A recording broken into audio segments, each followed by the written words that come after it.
कानी बहू। किशोरी लाल जी के बेटे राघव की शादी की बात जगह जगह चल रही थी, लेकिन किशोरी लाल जी को कोई लड़की पसंद ही नहीं आती थी।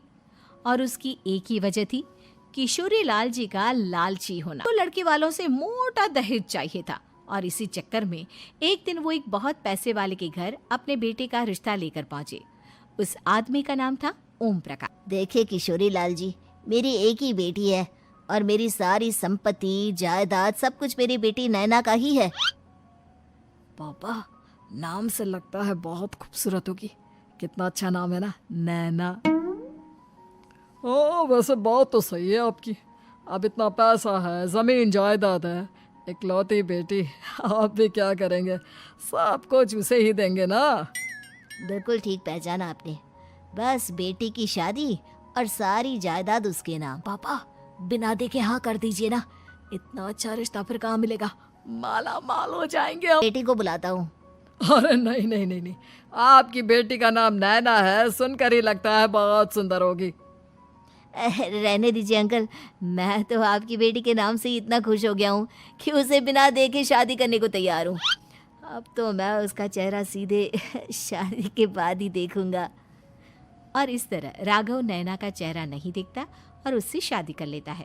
शादी के बाद अपनी सुहाग रात पर जब राघव नैना का घूंघट उठाकर देखता है तो नैना की आंखें बंद थी।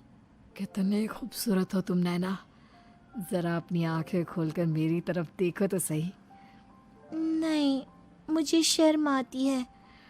अरे, मैंने तुम्हें शादी से पहले भी नहीं देखा, और अब अगर तुम आंखें खोलकर मुझे देखोगी भी नहीं तो मुझे अच्छा कैसे लगेगा?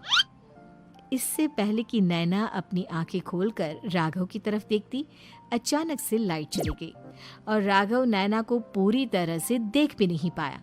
अगली सुबह नैना राघव के लिए नाश्ता बनाकर लेकर आई। अरे ये क्या, आधा पराठा सेका हुआ है और आधा बिल्कुल कच्चा। ये तुमने क्या किया नैना? बहू, तुमने क्या आधा पराठा तवे से नीचे लटका कर रखा था, जो आधा सेका है और आधा कच्चा?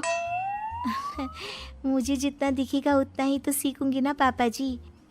जहाँ जहाँ मुझे नजर आ रहा था वहाँ मैंने सीख लिया, जहाँ जहाँ नहीं दिखा वहाँ कच्चा रह गया होगा।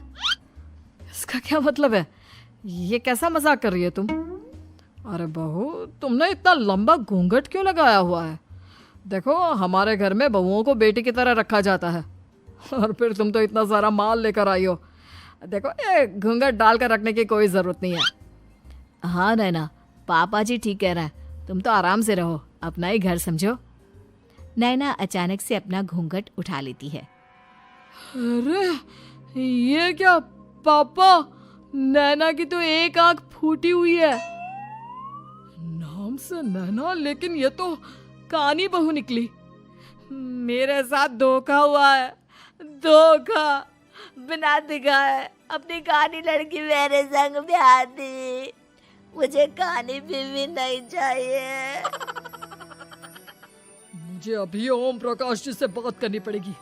आखिर उन्होंने मेरे साथ ऐसा किया क्यों? अरे, आप लोगों ने ही तो पापा से कहा था कि आप लोग शादी से पहले मुझे देखना नहीं चाहते। अब मेरे पापा पर क्यों इल्जाम लगा रहे हैं? अरे लेकिन उन्हें बताना तो चाहिए था ना कि तुम कानी हो, एक आंख से तुम्हें दिखाई नहीं देता। किशोरी लाल और राघव नाराज होकर ओम प्रकाश को अपने घर बुलाते हैं। पापा जी, ये आपने क्या किया? शादी से पहले बताया क्यों नहीं कि नैना की आंखों में परेशानी है? अरे, आप ही ने तो लड़की देखने से मना कर दिया था। अरे लेकिन आप बता तो सकते थे। आपको तो हमारी बेटी की प्रॉपर्टी चाहिए थी, वो भी पूरी की पूरी। अब क्या हुआ अगर उसे आधा दिखाई देता है? प्रॉपर्टी तो आपको पूरी मिल गई ना। अरे ये क्या बात हुई? मेरी शादी प्रॉपर्टी से नहीं, आपकी बेटी से हुई है। अब ये तो पहले सोचना चाहिए था, तब तो मेरी प्रॉपर्टी देखकर तुम्हारी जुबान लप लप आ रही थी। लेकिन मैं कानी लड़की को अपनी बीवी बनाकर नहीं रख सकता। पापा, कुछ करिए ना आप। हाँ, करता हूँ। देखिए ओम प्रकाश जी, आप हमारे साथ ऐसा नहीं कर सकते। और तुम देखो, अगर तुमने मेरी बेटी से शादी तोड़ी ना, तो जो भी प्रॉपर्टी मैंने तुम्हें दी है वो तो पूरी की पूरी वापस ले ही लूंगा। और आधी प्रॉपर्टी तुम्हारी भी लूंगा। अरे मेरी आधी प्रॉपर्टी भला क्यों लेंगे आप? इसलिए क्योंकि मेरी बेटी को आधा नजर आता है और उसकी नजर अभी तक तुम्हारी आधी जायदाद पर ही पड़ी है।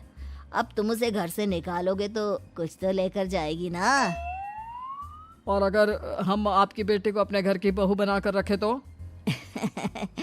तो तुम्हारी पूरी प्रॉपर्टी तुम्हारी ही रहेगी और जो मैंने तुम्हें दिया है ना उसमें से बस मैं आधा लेकर जाऊंगा। अरे लेकिन अब आप अपनी दी हुई प्रॉपर्टी में से आधी वापस क्यों लेकर जाएंगे? अगर मैं आपकी बेटी को अपनी पत्नी बनाकर रखने को तैयार हूं तो?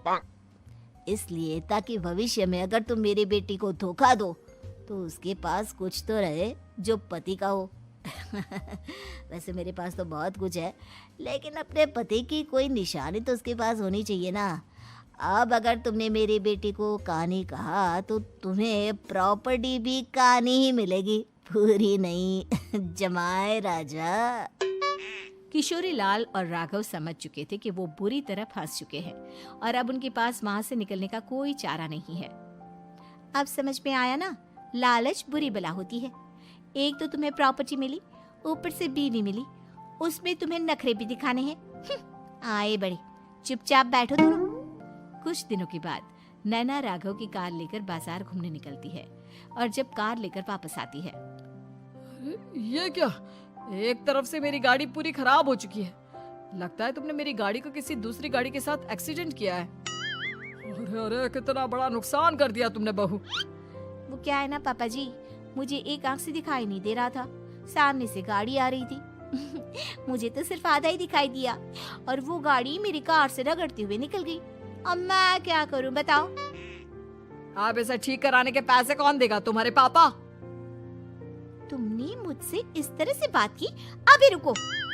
नैना राघव की शिकायत ओम प्रकाश को कर देती है। देखो राघव, अब जो मेरी आधी प्रॉपर्टी तुम्हारे पास थी ना उसमें से आधी और मैं लेकर जाऊंगा, क्योंकि तुमने मेरी बेटी को डांटा। अरे नहीं नहीं पापा जी, गलती हो गई, माफ कर दो। गलती की तो कोई गुंजाइश ही नहीं। अगली बार मेरी बेटी को डांटा तो बची हुई आधी में से आधी और ले जाऊंगा। लालच के चक्कर में हम दोनों ने बहुत बड़ी गलती कर दी बेटा। एक तो तुम्हें कानी बहू मिली और ऊपर से जो माल मिला वो भी काना।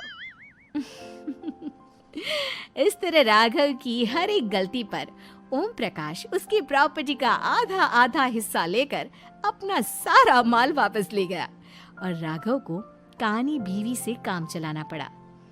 भाई लालच वाकई में बुरी बला है।